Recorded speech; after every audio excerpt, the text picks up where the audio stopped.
नमस्कार। क्या आप जानते हैं कि जल्द ही दिल्ली में कई विश्व नेताओं का एक बड़ा सम्मेलन होने वाला है।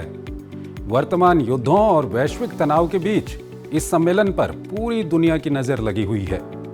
दरअसल दुनिया की बदलती हुई ताकतों के बीच एक ऐसा समूह है जिसमें भारत, चीन, रूस, ब्राजील और दक्षिण अफ्रीका जैसे देश तो हैं ही, लेकिन अब इसकी तस्वीर पहले से कहीं ज्यादा बड़ी हो चुकी है और इस समूह की अगली बड़ी बैठक भारत में होने जा रही है।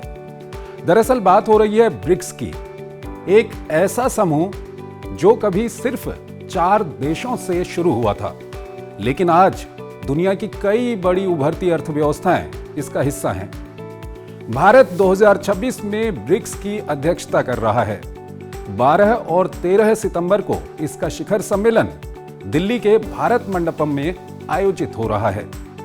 इसमें ब्राजील, रूस, चीन, दक्षिण अफ्रीका सहित ब्रिक्स के तमाम सदस्य देश, भागीदार देश और विशेष आमंत्रित सदस्य देशों का शीर्ष नेतृत्व मौजूद रहेगा। और ऐसे में बड़ा सवाल यह है कि आखिर ब्रिक्स है क्या? इसकी जरूरत क्यों पड़ी? आज ब्रिक्स में कितने देश हैं और भारत के लिए ब्रिक्स इतना महत्वपूर्ण क्यों है? तो आइए इन सवालों के जवाब शुरू करते हैं।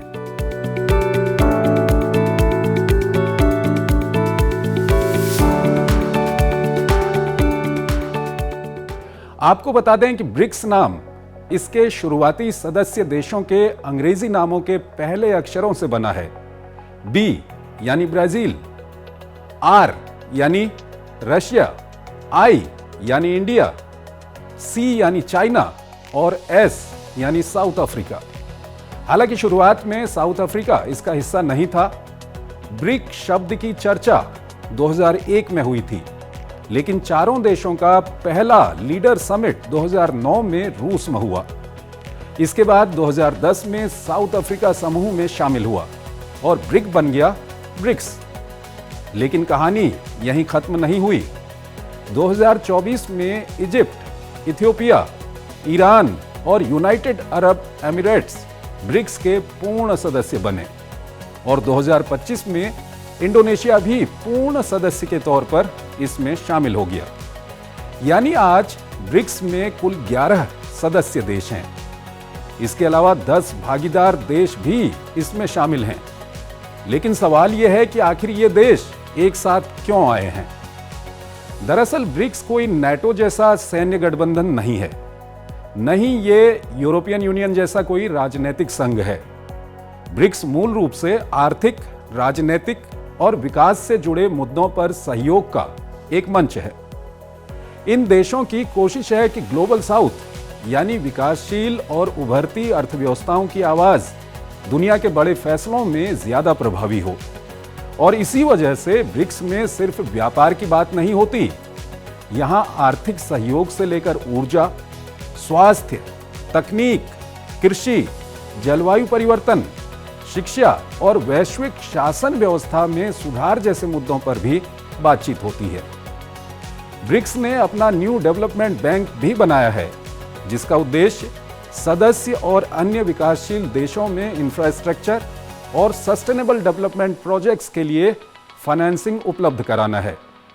यानी ब्रिक्स सिर्फ नेताओं की बैठक नहीं है, इसके पीछे आर्थिक और संस्थागत सहयोग का भी एक ढांचा तैयार किया गया है। अब आते हैं भारत पर। भारत के लिए ब्रिक्स इसलिए महत्वपूर्ण है क्योंकि ये एक ऐसा मंच है जहां भारत अमेरिका और यूरोप से अपने संबंध बनाए रखते हुए रूस, चीन और ग्लोबल साउथ के दूसरे देशों के साथ भी बातचीत करता है। यानी भारत के लिए ब्रिक्स स्ट्रेटेजिक ऑटोनॉमी और बहुपक्षीय कूटनीति का एक महत्वपूर्ण मंच है और 2026 में इसकी जिम्मेदारी भारत के पास है।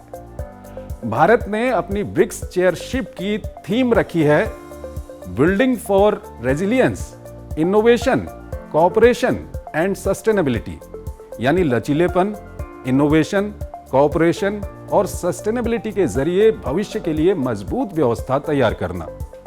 और यही वजह है कि भारत में होने वाला ब्रिक्स समिट सिर्फ एक इंटरनेशनल मीटिंग नहीं माना जा रहा, ये उस समय हो रहा है जब दुनिया में जियोपॉलिटिक्स तेजी से बदल रही है।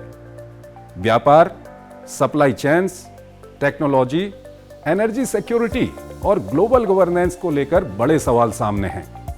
ऐसे में ब्रिक्स की भूमिका भी लगातार बढ़ रही है। निश्चित तौर पर भारत के नेतृत्व में इस बार ब्रिक्स की कोशिश होगी वर्तमान वैश्विक तनाव पर एक साझा वक्तव्य या साझी चिंता जाहिर करना। लेकिन इसके सामने चुनौतियां भी कम नहीं हैं, क्योंकि ब्रिक्स में शामिल देशों के अपने अपने हित हैं। कई मुद्दों पर इनके बीच मतभेद भी हैं। कुछ महीने पहले दिल्ली में हुई ब्रिक्स विदेश मंत्रियों की बैठक को जब मैं कवर कर रहा था, तब वहां पर वर्तमान वैश्विक संकट पर ईरान और यूएई जैसे देश आमने सामने आ गए थे।